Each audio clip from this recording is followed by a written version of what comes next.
네, 여러분 반갑습니다. 식사하셨습니까? 예.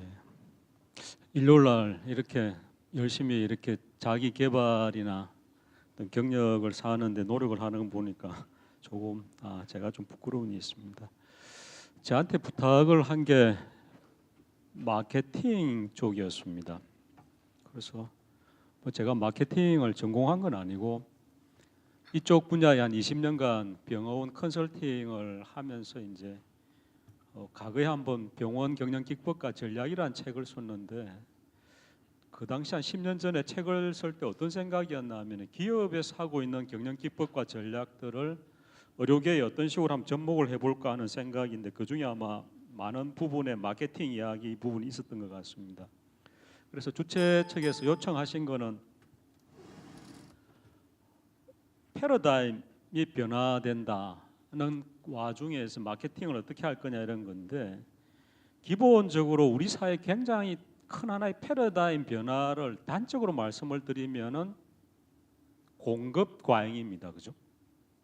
학력 과잉이고 공급 과잉이고 글로벌하게 본다면은 중국이 시장에 뛰어들면서 모든 상품의 공급 과잉인 거죠.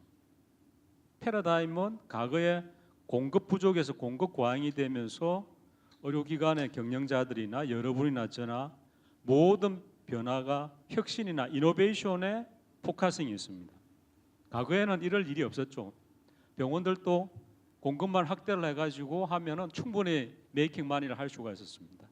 지금은 차별된다든지 집중화되지 않은 경우에는 여러분이나 저나 어떤 캐리어를 쌓지 않는다면은 마케팅 분야에서 알려지지 않는다면은 시장에 침투하기는 어렵다 이렇게 볼 수가 있을 것 같습니다. 그래서 저한테 한 50분 정도 시간을 주는데 병원의 마케팅에 대한 이야기를 하도록 하겠습니다. 개인적으로는 저는 어떻게 석사를 보건학을 하고 학위를 과학원에서 경영공학을 했는데 어떻게 보니까 의료와 경영을 알았다고 하면 이런 데 강의를 한 것 같습니다. 현재 몇 군데 병원에 자문을 하고 있고 국방부 의무자무관도 있고 남들이 말한 서울대 병원의 경영자문도 하고 있습니다. 패러다임에 대한 이야기입니다. 패러다임이 사회학 용어인데 우리가 말할 때 인식의 기본 틀이죠, 그죠? 사물을 보는 인식의 기본 틀이 패러다임입니다. 이거보다 조금 용어를 크게 잡게 한다는 게 이데올로기죠, 그죠? 이데올로기는 가치관입니다. 가치관보다는 조금 작은 컨셉의 패러다임은 우리가 어떤 사물을 볼 때 인식의 틀이다 이렇게 봤을 때 어떤 변화들이 의료계에 있는지 한번 살펴보도록 하겠습니다.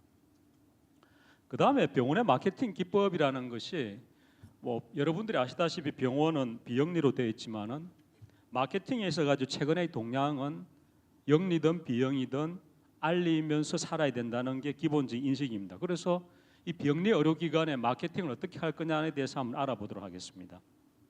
우리 사회의 가장 큰 변화가 이제 인터넷의 통화인데 과거에는 인터넷이 없을 때는 정보의 비대칭성에서 일방적인 정보의 채널이었습니다. 그죠? 정보를 생산하는 측에서 테이프라든지 보이스라든지 픽처라든지 다양한 멀티미디어라든지 이런 쪽에서 정보를 한쪽에서 한쪽으로 공급이 됐는데 지금은 양방향성 정보의 흐름이 있죠. 그죠? 이런 상황에서 어떻게 의료기관이 마케팅을 할 것인가 하는 이야기를 하고 그다음 병원이나 의원 쪽의 마케팅, 그다음 매전 이런 식으로 하겠습니다. 국내 의료계에 있어 가지고 가장 큰 딜레마는 공급의 과잉이라고 말씀을 드렸는데 익숙치 않군요. 보시는 제가 만든 자료는 아니고 이왕준 이사장이 만든 자료인데 뭐 이왕준 선생을 여러분이 아시는 분도 있고 모르시는 분이 있는데 의료계의 싸이라고 하죠, 그죠? 그래서 이분이 이야기하시는 게 만 플러스 10 이야기를 하고 있습니다. 10,000개의 병상을 갖고 10개의 병원을 해외에 진출하겠다. 실제 이제 진행을 하고 있습니다, 그죠? 2개의 해외 병원에 진출을 했고 국내에 지금 4개의 병원을 인수를 해가지고 경영을 하는 의사 출신에서 경영자입니다. 이분의 이야기를 빌릴 것 같으면은 의약분업이 이제 의와 약이 분리가 되었습니다, 그죠? 그래서 의약분업이 2002년도에 분리됐는데 앞으로 계속 변화될 거다는 거죠. 그래서 의료계에 있어 가지고 빅5가 이제 서울대, 세브란스, 아산, 삼성, 최근에 서울 성모병원이 빅5입니다. 국내에 한마디로 이 5개의 병원이 국내 병원의 선두주자고 이 병원들이 가는 데 대해서 국내 의료기관은 따라가는 이런 추세입니다. 세브란스 같은 경우만 하더라도 임상이라고 하는 펠로우들이 400명이나 되죠. 그죠?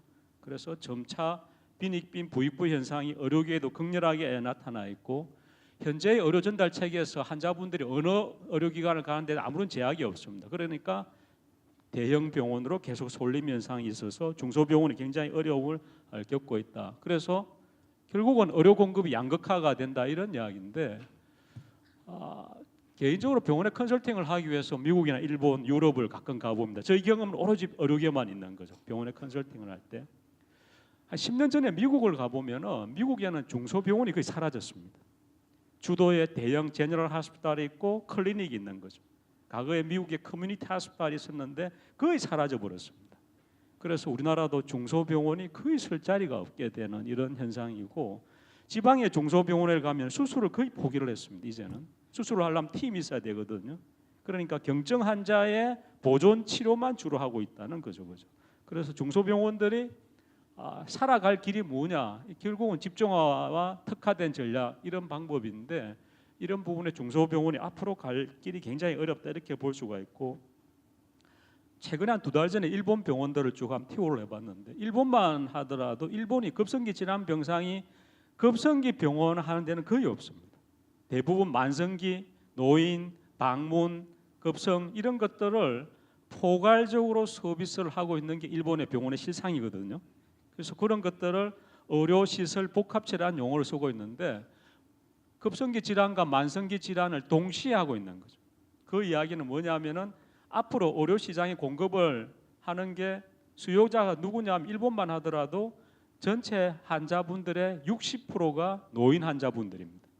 그러니까 전체 인구의 한 24%가 일본어는 65세 고령자 질환이죠. 우리나라도 지금 한 12%가 이제 노령자들인데 그래서 점차 이제 병원들이 대형 종합병원 외에는 소위 보존적 치료에 많이 머물 거다 이런 이야기를 할 수가 있습니다. 그 다음에 이제 새로운 어떤 공급 체계 이런 이야기가 있는데 의료는 아시다시피 가격을 정부가 통제를 하죠. 그래서 영어로 이야기할 때 Controlled Payment System. 그러니까 가격을 정부가 통제를 하지 않습니까, 그죠?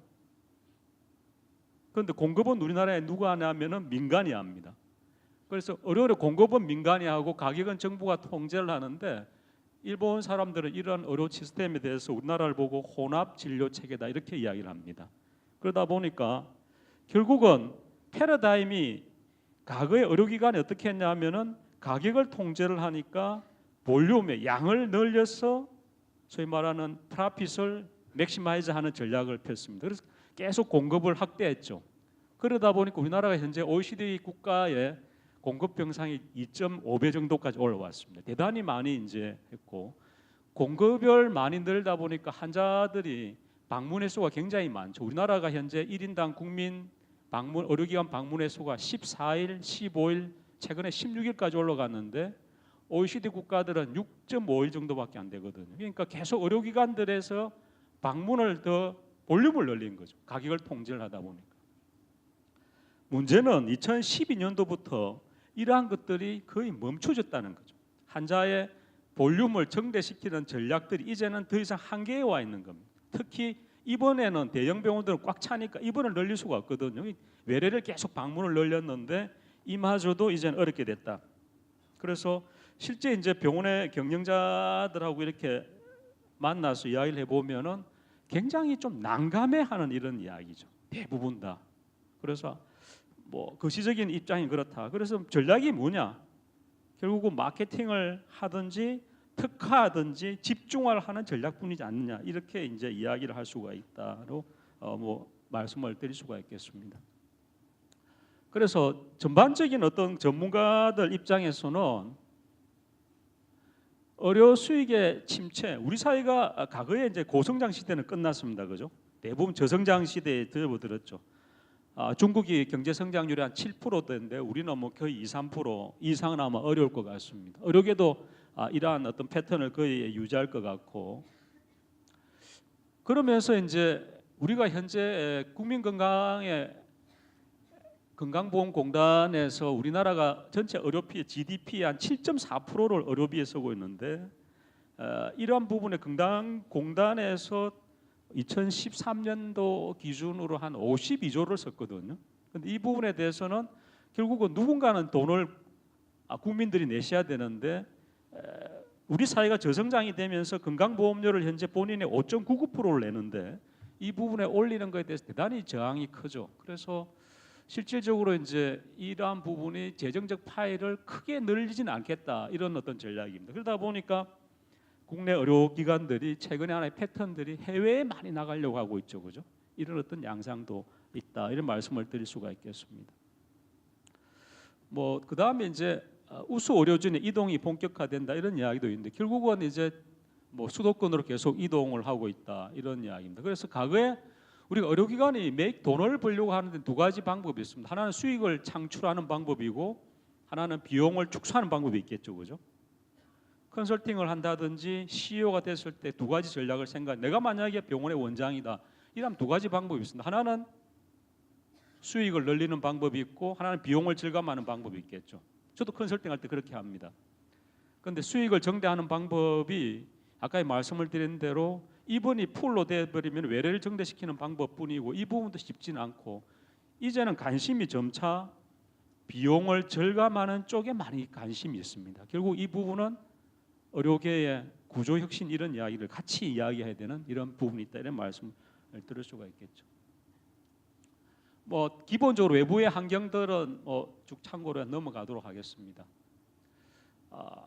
의료계는 그 어느 산업보다도 정부 정책에 영향을 많이 받는 산업이다 이런 말씀을 드릴 수가 있는데 기본적으로 보건복지부의 시각들은 이런 전략을 가지고 있습니다. 한마디로 일반 베이스라인에 있는 우리나라에 의원이 한 2만 4천여 개가 있는데 이쪽에는 가능한 한 주치 개념으로 가져가려고 하고 있고 그 기능을 예방, 조기 진단, 치료 통합 쪽에 가져가려고 하고 있습니다. 병원들은 개방형이라든지 전문화된 어떤 특화 전략인데 개방형 병원이라는 것은 미국식 모델인데 결국 우리나라에 실패했죠, 그죠? 미국에는 의사들이 자기 오피스를 가지고 어떤 병원에 어텐딩을 한 다음에 자기 환자가 중질환에 걸리면은 그 개방된 어텐딩한 병원에 가서 수술을 하고 자기는 피지션 피를 가져가고 병원 하스피탈 피를 해가지고 수가가 분리되어 있습니다. 그게 어텐딩 시스템인데 우리나라에는 아직 그게 도입을 여러 번 시도했지만 실패를 했죠, 그죠? 하여튼 이건 아니고 그럼 전문화나 특화된 병원을 가지고 가려고 하고 있고 병원급에 대한 전략은 보시면 전문병원, 개방병원, 특화병원 이렇게 하려고 있고 종합병원이 43개가 있죠, 그죠? 이런 부분들은 고도 전문센터라든지 글로벌 병원이라든지 연구중심병원으로 이렇게 대략 정책의 전략을 가지고 있는데 문제는 이런 부분에 대해서 민간의 소유권을 가지고 있는 의료기관과의 갈등과 충돌이 계속 일어나고 있다 이렇게 이제 말씀을 드릴 수가 있겠습니다. 전반적인 어떤 우리나라의 의료 산업에 대해서 잘 정리한 부분이 있는데 한마디로 과거의 의료기관은 무풍지대였습니다. 그러다가 성장하다가 강자 생존, 적자 생존인데 이 통계를 붉은 거는 뭐냐면은 보시면은 이 공급에 대한 인구 1000명당 병상 수인데 우리는 굉장히 이제 많은 병상이 공급되어 있고 OECD 34개 국가들은 OECD 인구 1000명당 병상이 4.1병상인데 우리는 10병상이 넘어갔습니다. 그러다 보니까 공급이 과잉되어 있고 상당히 중소병원이나 종합병원이 어려운 이런 실정입니다. 그래서 저도 컨설팅을 하고 이렇게 하다 보면은 가끔 이제 지방의 종교병원의 이사장분들께서 전문 경영자를 의료를 아는 사람을 많이 찾고 있습니다. 이제는 의사가 아닌 전문 경영인이 경영을 할 시점까지 이제 의료계가 와 있다 이렇게 이제 말씀을 드릴 수가 있다 이거죠. 그러면은 가격은 누가 통제를 하냐면은 건강정책심의위원회라는 데서 24명이 위원회에서 결정을 하게 되어 있습니다. 그런데 숫가란 게 이제 행위별 숫가를 이야기하는데 보시면은 2%를 안 넘어가죠, 그죠? 이 가격을 이렇게 통제를 계속하는 거죠. 그래서 그동안 아까 말씀을 드린 대로 의료계는 양을 이제 늘려서 수지를 맞췄는데 그 양적인 성장도 이제는 한계가 있다는 거죠. 그래서 결국은 아까 말씀을 드린 대로 살아남는 방법은 전문화 특화를 하고 브랜드를 구축을 하고 이것을 마케팅하는 기법이다. 이렇게 이제 예측을 할 수가 있을 것 같습니다. 많은 사람들이 대형 병원들은 그럼 돈을 벌지 않겠냐 이렇게 생각을 하는데 대형 병원 부분들에서 가지고 공식적인 통계에 의하면은 실질적으로 삼성, 세브란스, 가톨릭 이런 데도 대부분 적자입니다. 근데 어떻게 적자를 커버를 하냐면은 의료 외수익, 여러분들이 가시면은 영안실이라든지 매점 관련되는 어떤 의료 부대 수익으로 흑자를 만들고 있는 이런 어떤 구조다는 거죠. 그래서 뭐 전반적으로 현재의 우리나라 의료보험 수가가 저가라는 것은 뭐 정책 당국도 대부분 인정을 하고 있습니다. 그러면은 개별 의료기관들이 어떻게 서바이브를 하냐면은 현재 여러분들 지금 아파트 사시는 분 손 한번 들어보실래요? 자, 여러분 한번 보십시오. 또 손 드신 분 한번 보십시오. 우리나라의 전체 국민의 72%가 아파트에 산다고 하세요. 이 말씀을 왜 드리냐면은 환자들이 병원에 오셔가지고 아파트에 사는 그 공간보다도 주변의 공간이 좋지 않으면은 본인들이 접대받는다 생각을 이제는 안 한다는 거죠. 그래서 최근에 CS 이미지나 이런 디자인들이 공간 재창출이 대단히 의미가 있어졌다는 겁니다. 병원에 오는 환자나 의원에 오는 환자들이 초진 환자가 거의 없거든요. 한 10% 미만이지 않습니까? 그럼 오는 환자들을 잘 관리해가지고 우리 의료기관의 로얄티를 갖게 만드는 게 대단히 중요한데 그럴 때 자기가 서비스를 받을 때 서비스에 물론 진료 서비스도 있겠지만은 그 공간이 주는 공간이 자기가 사는 아파트의 공간보다 못하면은 그 병원을 선호를 안 한다고 해요. 쉽게 말씀을 드리면은 강남에 있는 레미안이나 저쪽 영암에 있는 레미안이나 건축 디자인하는 사람이 각해서 다르겠어요. 똑같습니다. 서울에 있는 강남의 아이파크나 목포에 있는 아이파크나 인테리어가 똑같다는 거죠, 그죠? 그러면은 의료기관에 지금처럼 이렇게 됐을 때 이제는 환자분들이 아파트에 사는 분들이 결국은 그 공간에 대해서 이미지를 깨진 유리창이라는 범죄 법칙이 있는데 어떤 상가에 들어갔을 때 유리창이나 깨지면 안 들어가죠, 그죠? 그것처럼 서비스의 공간도 디자인도 대단히 이제는 의미가 있어진다는 겁니다. 나중에 그런 부분들을 좀 보여드리겠습니다. 지금 보시는 거는 뭐냐면은 가천 길대학병원인데 과거에 이게 종합병원에 모였습니다. 1층에 환자분들이 오셔서 접수를 하고 검사를 하고 외래 진료를 받고 위에는 이제 입원에 들어가시죠, 그죠? 대부분 이런 데 주차난을 겪고 있죠. 이걸 BOT 방식으로 빌트온 트랜스포레라 가지고 건설업자들이 이 공간을 새로 지은 거죠. 그리고 20년간 수익을 가져가고 트랜스퍼하는 겁니다. 다시 길병원에 돌려주는 이런 모델이죠, 그죠?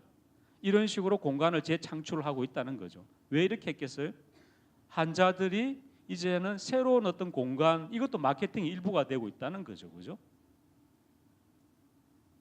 보시는 거는 외국의 사례인데 MRI나 펫인지 정확하게는 모르겠는데 아마 이런 공간에 이제는 환자들이 느끼는 더 감정적인 것까지도 이렇게 고려를 하고 있다는 거죠.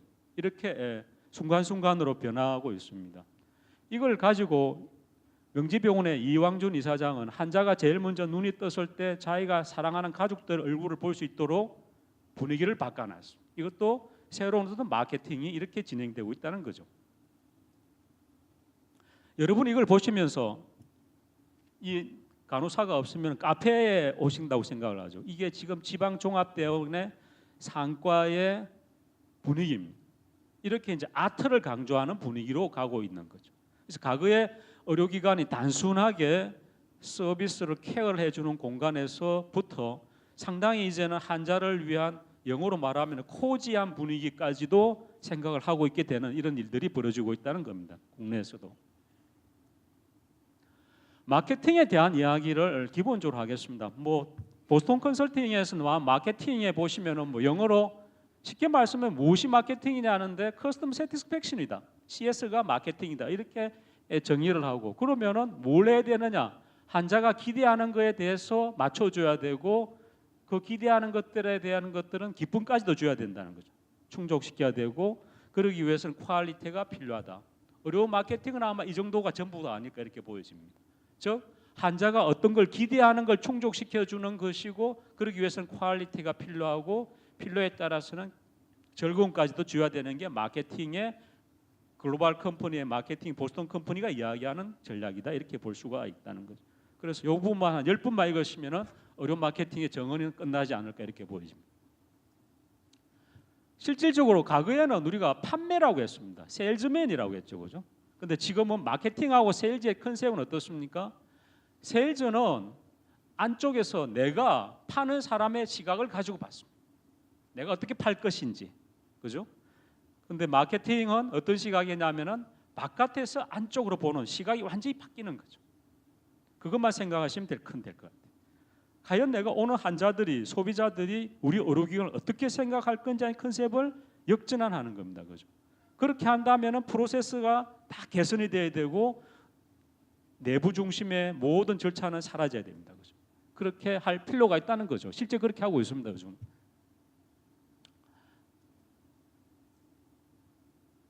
마케팅에 대한 의료기관의 기존의 오해들이 뭐냐면, 야, 그 돈 쓰는 거 아니냐, 무슨 영리기관도 아닌데 마케팅을 하느냐, 뭐 이런 어떤 컨셉인데, 케이스 스터디에 의하면은 왜 미국의 영리 의료기관이 소위 말 프라이빗 섹터의 하스피탈이 한 17% 가까이 되는데 급성장을 했거든요. 많은 사람들이 아마 경영을 잘해서 그렇지 않았을까 이래 생각을 했는데, 실제 스터디를 해보니까 마케팅이 있었다는 거죠. 그래서 마케팅이 대단히 의미가 있다 이렇게 보여지고, 뭐 한 400여 개의 코스메틱의 의원들이 강남에 있는데 기술적 차이보다도 마케팅의 차이가 아마 그 의료기관의 생존을 좌우하지 않았을까 이렇게 보여집니다. 물론 그렇기 위해서는 퀄리티가 어느 정도는 보장이 돼야 되겠죠, 그죠? 왜 이제 마케팅에 대한 이야기가 나오냐면 라이프 사이클이 있습니다. 모든 것들은 보시는 것처럼 이런 어떤 라이프 사이클을 그리는 게 모든 상품인데, 국내 의료기가 이제 이때 6, 70년대에서 8, 90년대 급성장을 했습니다.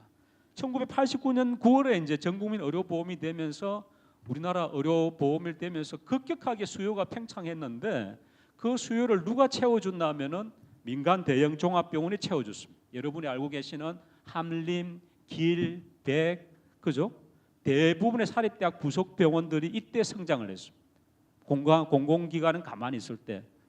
그러면서 이제는 충분히 성숙을 해버렸습니다. 앞으로 이제 병상을 줄여 나가는 거였죠. 제가 지방의 병원장한테 가장 많이 듣는 건 어떻게 병원을 무리 없이 축소할 수 있을까 하는 게 아주 고민거리입니다, 지금. 이렇게 할 때는 어떤 비용이 필요하냐? 결국은 지금은 볼륨보다는 어떻게 부가가치를 높이 얻을 거냐 하는 것들이 대단히 의미가 있는 거죠.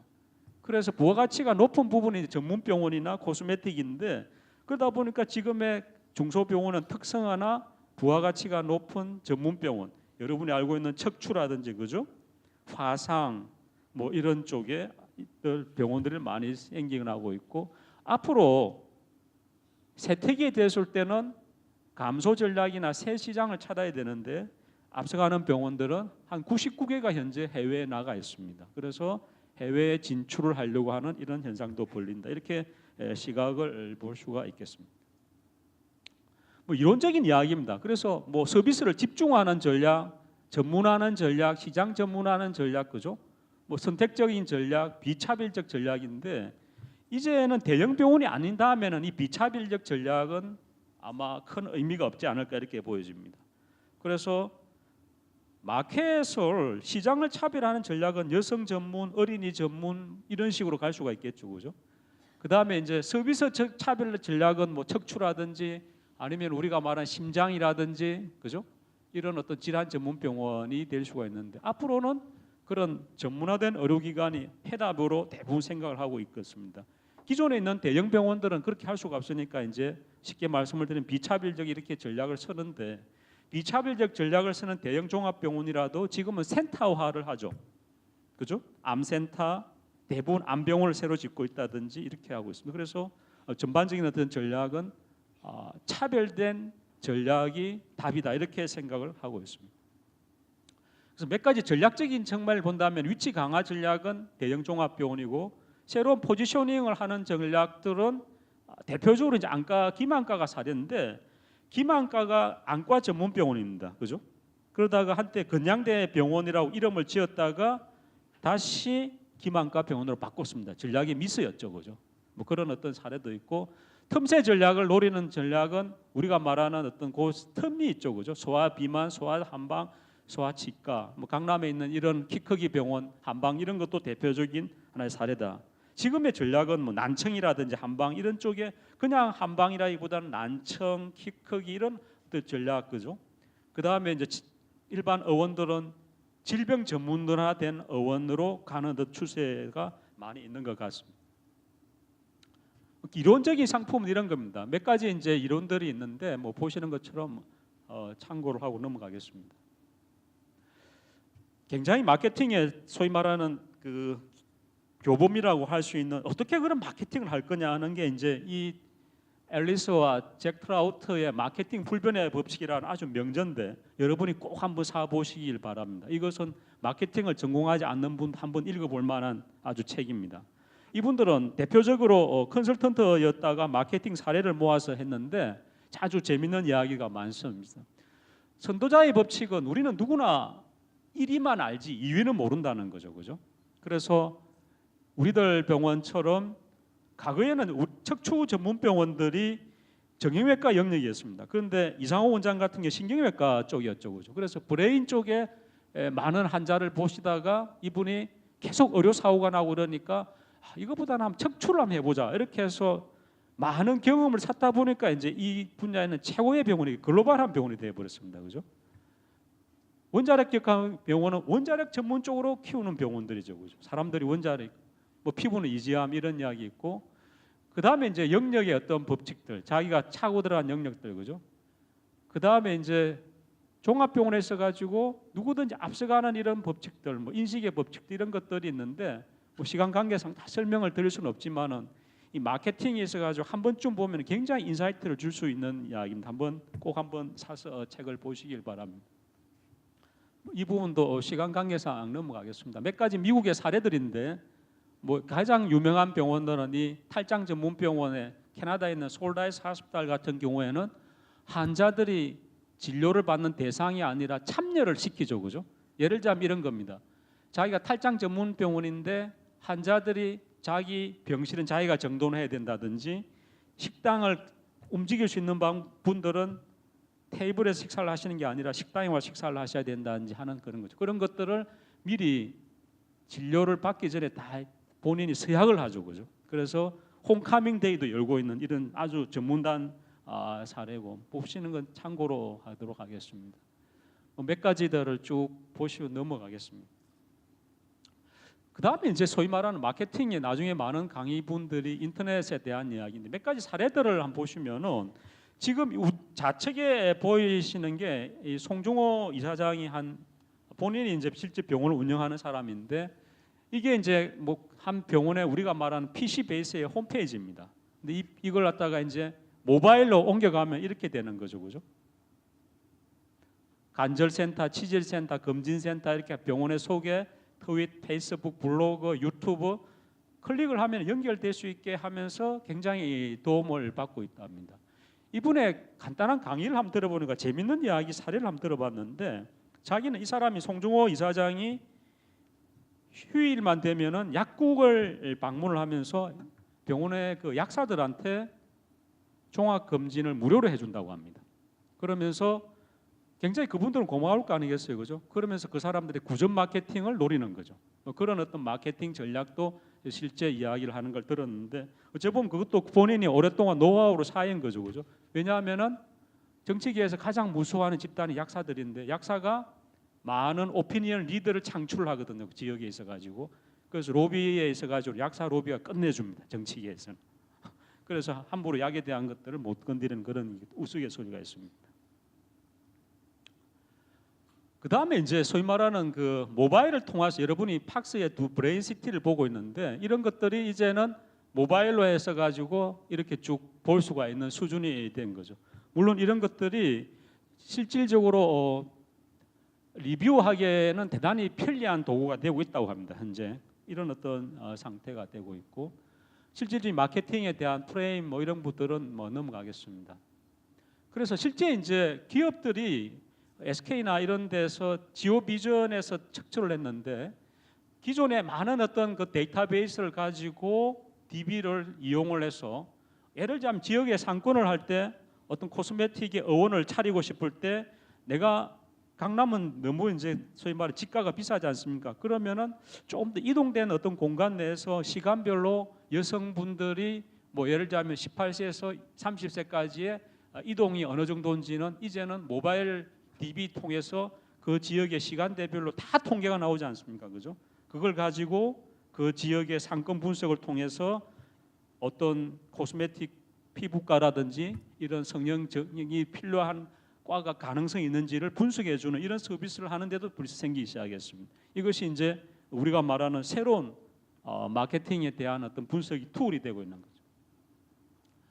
그 다음에 이제 기존에는 그 PDA를 많이 이용했다가 집에 애도 보니까 이제 스마트 그걸 폰으로 이동을 하던데, 그죠? 이런 어떤 붓들을 가지고 충분히 이제 마케팅이라든지 환자의 도움을 받고 있는데 보시는 것처럼 차트도 이제 데일리 애플리케이션을 깔아가지고 리뷰한다든지 이런 전략을 펴고 있고, 그 다음에 이제 각종의 이제 약물의 도움들, 병용 약품이 안 되는 것들, 어떤 약은 몇 시에 먹어야 된다는 것들 이런 것들도 환자에 도움을 주고 있죠, 그죠?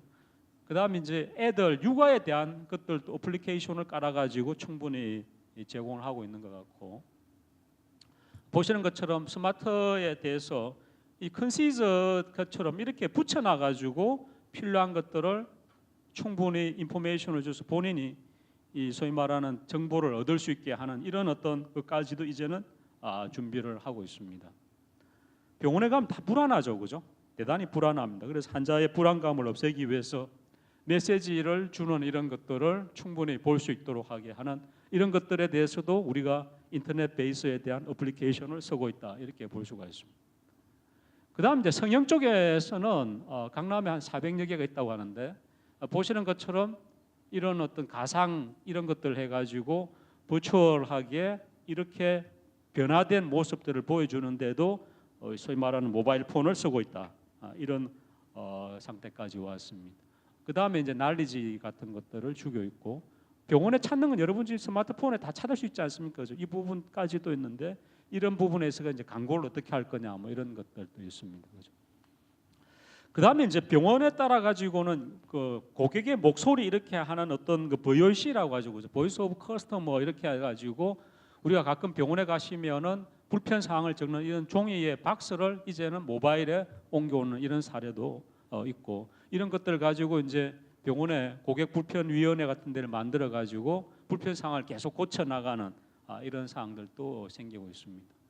보시는 거는 분당 서울대학병원에서 가지고 있는 입원 환자분들의 이런 부분에서 가지고 병원의 생활이라든지 어떤 각종의 서비스를 본인 스스로 판단해서 하고 있는데, 뭐 이런 것들에 대해서 이러한 의료기관에서 설치를 의료기관이 하는 것이 아니라 이게 PR 할 수 있는 그런 더 시간을 주면서 그런 소위 말 업체에서 이거를 설치를 하는 이런 사례도 증가를 하고 있습니다.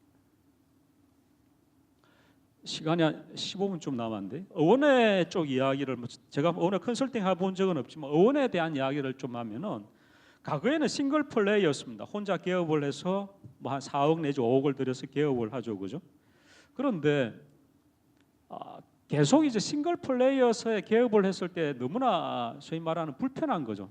뭐 친구 하나 집 가서 친구가 이야기를 들어보니까 자기가 평일날 매출을 해본 거는 5년 만에 처음 한번 해봤는데 그것이 뭐 경찰서 출두였다 이런 이야기를 하던데 굉장히 불편하지 않습니까, 그죠? 그러니까 점차 이제 어떤 생각이 드냐면 협력을 하려고 하는 거죠. 나도 인간답게 살고 싶다, 그런 이야기에 협력 개원 시대가 됐다가 글룹 프랙티스로 많이 이제 넘어가는 것 같습니다. 그래서 글룹 프랙티스도 어떻게 하냐면은 싱글 스페셜티 글룹, 내가 뭐 내과 이러면 과거에는 그냥 내과였는데 호흡기, 순환기, 누마치서 뭐 이런 것들의 전문 스페셜티를 가져가지고 병원하고 경쟁을 하는 거죠.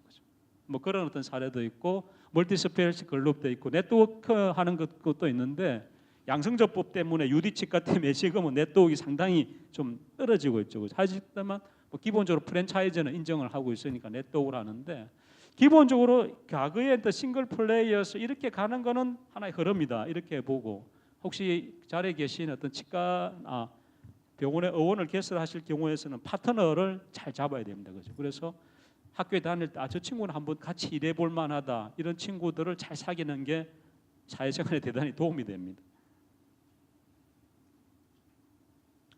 왜 이런 일이 벌어지냐면은 참 안타까운 일인데, 1912년도에 개원 의사협의 쪽이라고 하는 의사협의회에서 여의도에 전문가들이 데모를 하는 이런 사태가 벌어졌는데, 저는 뭐 경영을 하는 사람이니까 왜 이렇게 경영을 하는 시각에서 데모를 했을까 봤을 때 아마 이 이유 때문이 아닌가. 보시는 것처럼 2012년과 13년도에 심사평가원의 통계에 의하면은 내원 일수가 급격히 감소되고 있습니다. 과거에는 환자를 문을 열면은 문에 환자가 올 줄 알았거든요.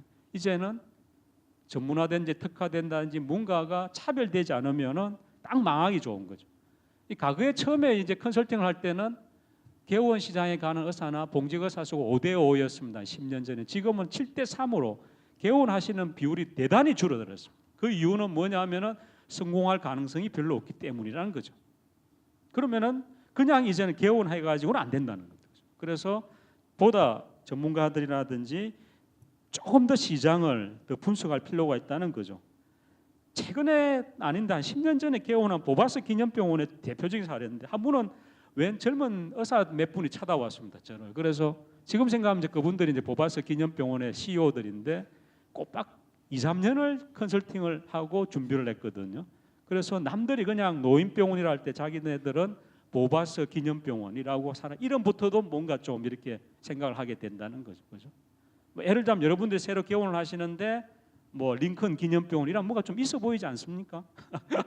그런 것까지 네이밍까지도 이제 고민을 해야 된다는 거죠. 어차피 이거는 막 장사거든요, 그죠? 물론 뭐 의료 서비스를 장사라고 폄하할 수도 있다 하지만은 일단 뭐 돈을 벌어야 그것이 경영이 되는 거니까, 그죠? 몇 가지의 사례인데, 지난번에 한번 이 배지수 원장 강의를 들으면서 제가 좀 인용을 했는데, 이분은 신경정신과인데 외국 컨설팅에 컨설턴트로 일을 했더라고요.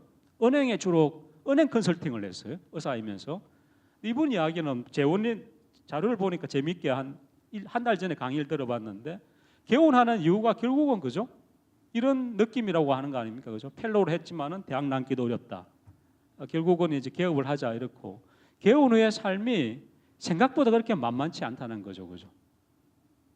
그래서 지난번에 한 보름 전에 기재부 차관까지 지내신 분의 조찬의 강의를 들었는데, 우리나라 사회의 한 단면을 이야기하시더라고요. 쉽게 말하면 창업을 하려면은 월급을 받는 것보다 100배는 어렵다는 거죠. 그런데 우리나라에는 기업에 취업도 못하는 친구한테 창업해라고 밀어넣는다는 거죠. 굉장히 생각보다 개원하는 거 쉽지 않습니다, 그죠?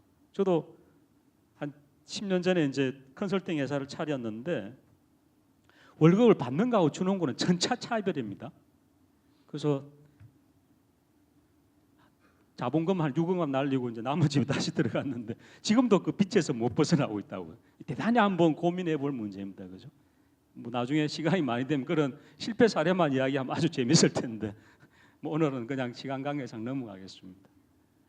몇 가지에 대한 사례들입니다. 이 분의 강의 자료를 제가 인용을 해보니까, 자, 이런 어떤 축들이 있습니다. 모든 테덱스 같은 경우에는 이 꿈꾸는 굉장히 빠른 것들에 대해서 포커싱을 주었고, DHL 같은 경우 세상에 어느 곳이든지 자기는 배달한다고 하는 소위 말하는 모토를 내세웠습니다.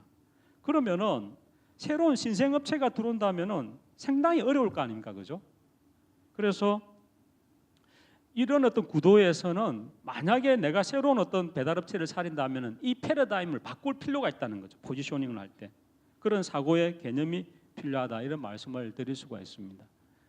뭐 그다음 이제 과를 과거의 이름들 같은 걸 보시면은 소아과와 다른 내과인데, 소아청소년과에서 진료의 영역을 넓히는 방법, 지금은 진료 과목이 굉장히 파괴되고 있습니다, 그죠? 이러는 것들에 대해서 본인이 할 수 있는 영역을 넓히는 것도 한 방법이 되지 않느냐, 뭐 이런 말씀을 드릴 수가 있고, 정신과를 정신건강의학과라고 해가지고 과 자체에 소위 말하는 영역을 넓히는 이런 사례도 있습니다. 그래서 지금 보여드리는 건 내가 이것만 하는 것이 아니라 아까 말씀을 드린 소비자 관점에서 자기를 보면은 자기가 변할 게 많다는 걸 지금 말씀을 드리는 겁니다. 그죠? 그래서 이 배 원장 같은 경우는 이제 서울대 정신의학과를 나와서 컨설팅을 하다가 다시 병원을 차린 요양병원을 차렸는데, 과거의 국내 요양병원을 보시면은 어른들 모시기를 잘하느냐 못하느냐, 가격이 비싸냐, 소위 말하는 어떤 국민건강보험공단에서 요양병원에 한 140만 원 주잖아요, 그죠? 그러면은 본인 부담이 지방에는 한 80만 원, 수도권에는 한 150만 원 받습니다. 그런데 이 영역에 들어가 가지고는 도무지 이제 이 와이즈 요양병원에 살아남을 수 없으니까 어떤 전략을 폈냐고 보면은 자기네들은 젊고 열정 있는 의사들이 진료한 병원으로 계속 정보를 전달했다고 합니다.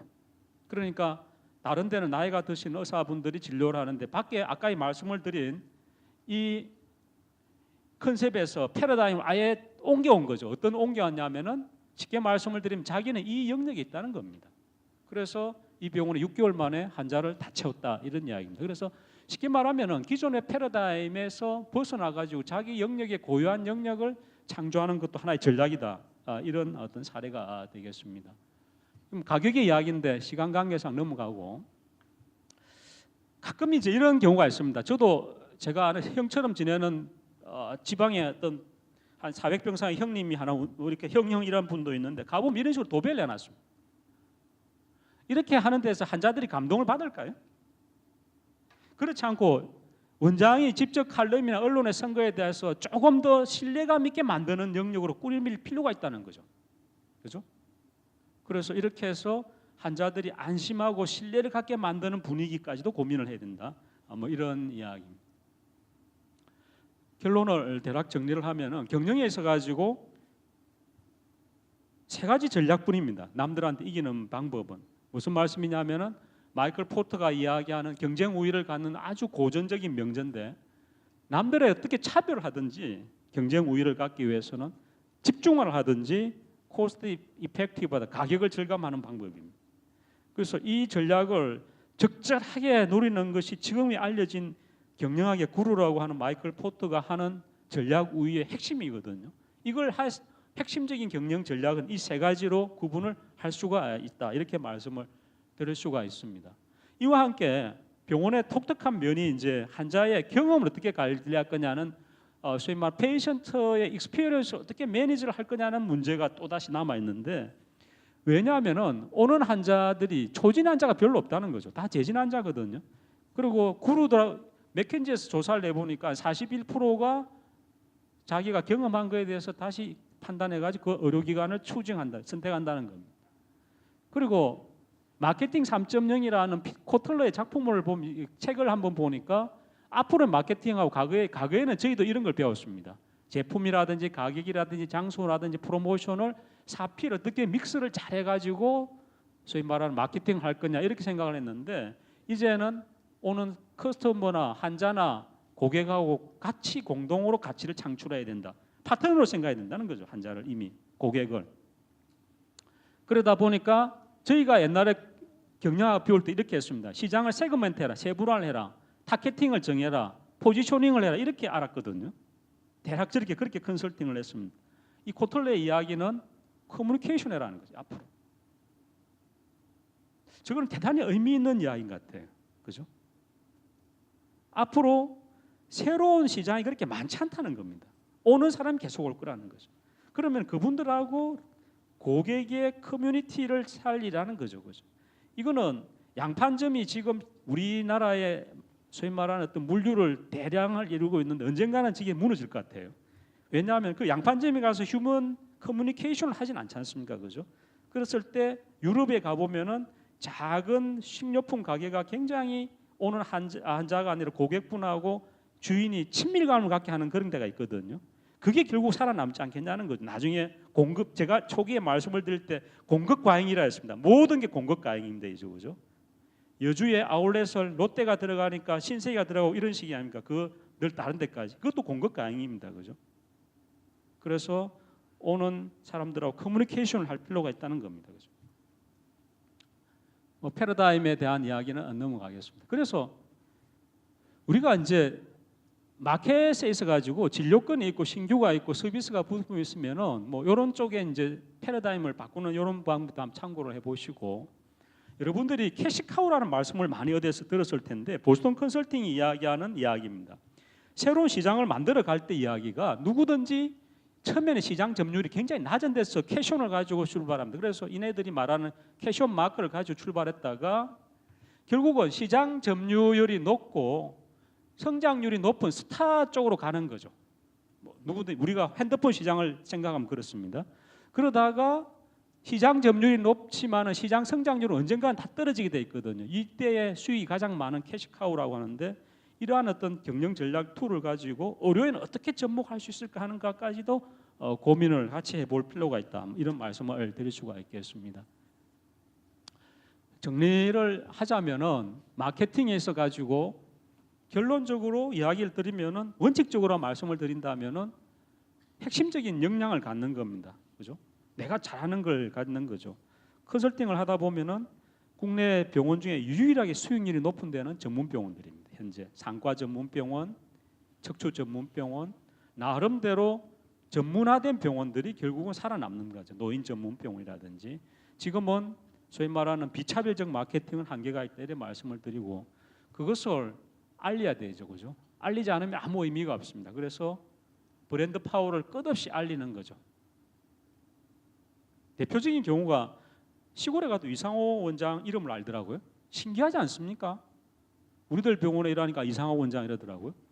우리 조직이, 저는 이상호 원장 우리 조직 이사장이어서 제일 잘 아는데, 그 이야기는 그분이 끝없이 자기 자신의 이름을 브랜딩 시키고 마켓을 했다는 겁니다. 그죠?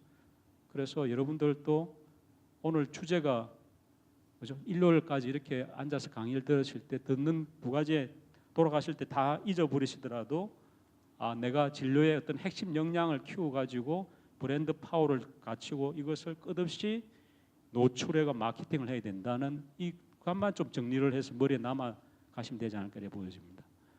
제가 주어진 시간이 55분이어서 여기서 끝내겠습니다. 고맙습니다.